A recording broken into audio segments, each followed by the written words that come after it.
Shalom dan selamat bertemu lewat program Suara Priscilla.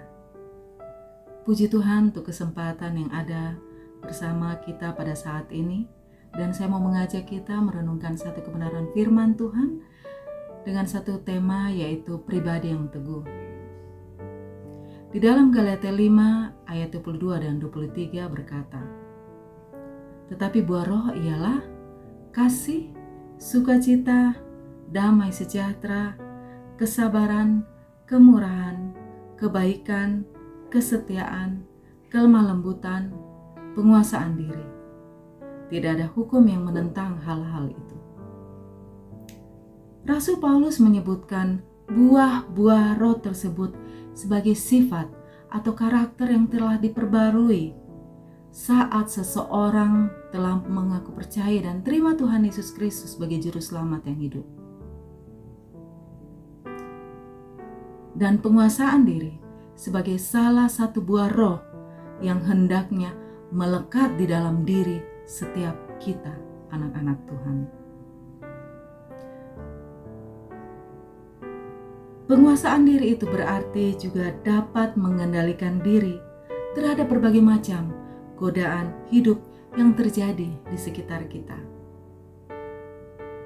Ada banyak pilihan-pilihan yang ada di sekitar kita yang mau membuat kita mengalihkan perhatian kita dari kehidupan untuk menyenangkan hati Tuhan. Dan terkadang saat kita diperhadapkan dengan berbagai pilihan, penguasaan diri itu kadang tidak melekat di dalam diri anak-anak Tuhan.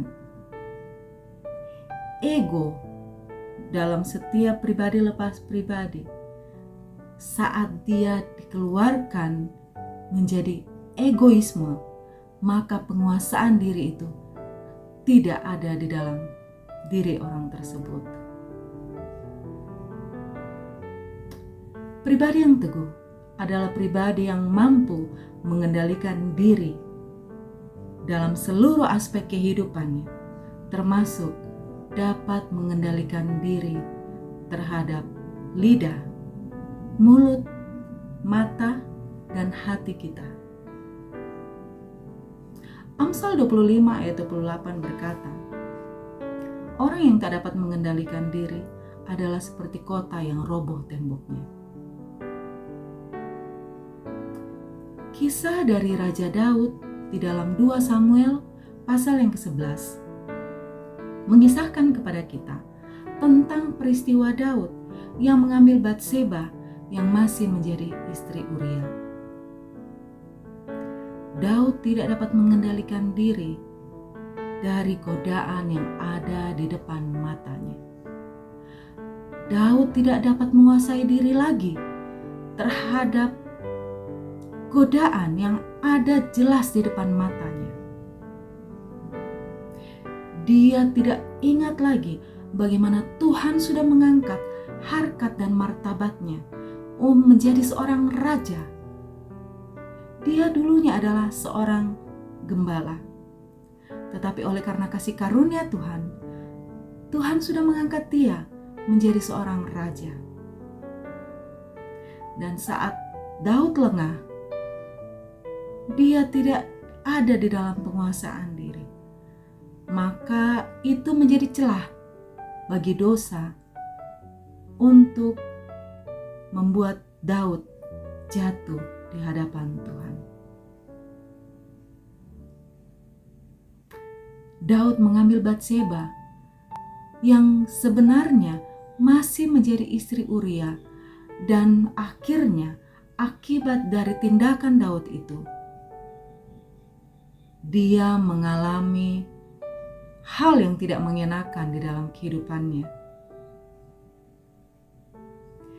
Saat dia sudah mengambil Batseba menjadi istrinya, Uria telah menjadi korban dari keegoisan Daud.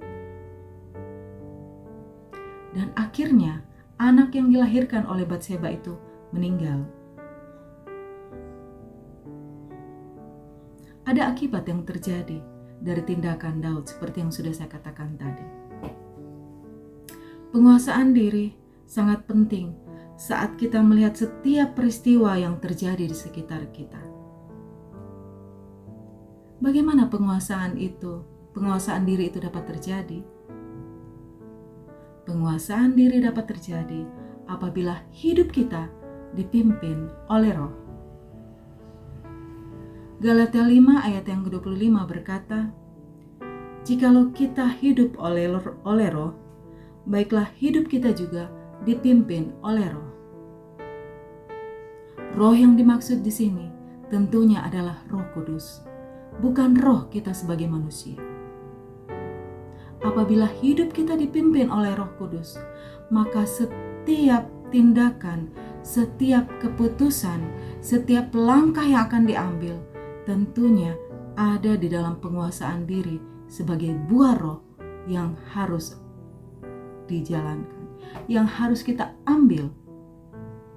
Bukan karena keegoisan kita, maka kita mengambil satu keputusan, atau bukan karena rasa saya manusia yang mempunyai harkat dan martabat dan akhirnya semena-mena saja mengambil setiap langkah atau tindakan yang tidak memuliakan nama Tuhan.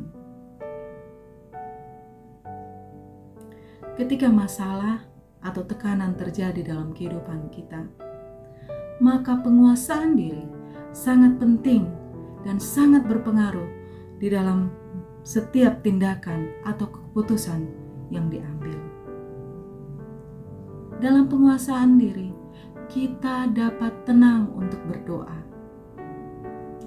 Dalam penguasaan diri juga, kita dapat tenang untuk menanti jawaban-jawaban Tuhan di dalam setiap pergumulan, di dalam setiap masalah, di dalam setiap apapun yang kita rindukan dalam kehidupan kita. Demikian kebenaran firman Tuhan pada saat ini. Kiranya kita semua diberkati, nama Tuhan yang dipuji dan dipermuliakan. Tuhan Yesus memberkati kita semua. Amin.